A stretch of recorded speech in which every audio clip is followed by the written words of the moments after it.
বন্ধুরা আমরা পড়ছিলাম ইমদাদুল হক মিলনের 1971 এই গল্পটি। দেখতে দেখতে আমরা চলে এসেছি এই গল্পটির একেবারে শেষ ভিডিওটিতে। আসো দেখি গল্পটি কিভাবে লেখক শেষ করেছেন। আগের ভিডিওতে আমরা জেনেছি যে দিনুর বুকে গুলি লেগেছে, তারপর আস্তে ধীরে মাটিতে লুটিয়ে পড়ে দিনু। চোখ দুটো ভীষণ টান ছিল তার মানে হচ্ছে কোনোভাবেই সে কিন্তু চোখ খুলে রাখতে পারছিল না। তখনই দৃশ্যটা দেখতে পায় ও, তার বুকের রক্তে তৈরি হয়েছে বিশাল লম্বা এক খাল। তার মানে সে কিন্তু চেতনা হারাচ্ছে এবং মৃত্যুর একেবারে মুখোমুখি হয়ে চেতনাহীন অবস্থায় সে কিন্তু বিভিন্ন জিনিস কল্পনা করছে। সেই রক্তের খাল বেয়ে আসছে হাজার হাজার ছইওয়ালা বা ছাদওয়ালা নৌকা।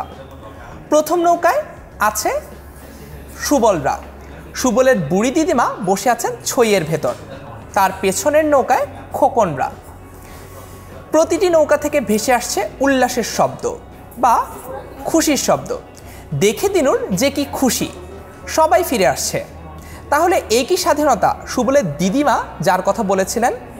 বন্ধুরা, এইটুকু অংশ আমরা দেখতে পেলাম যে লেখক কল্পনা মিশ্রিতভাবে স্বাধীনতাকে উপমা হিসেবে ব্যবহার করেছেন।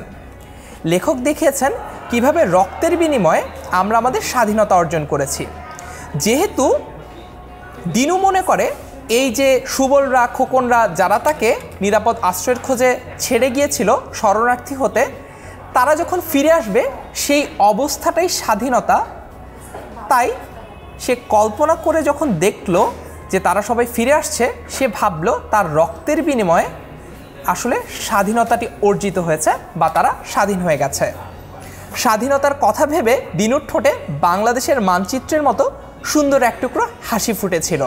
কেউ তা দেখেনি, কারণ আশেপাশে কেউ ছিল না সে সময়।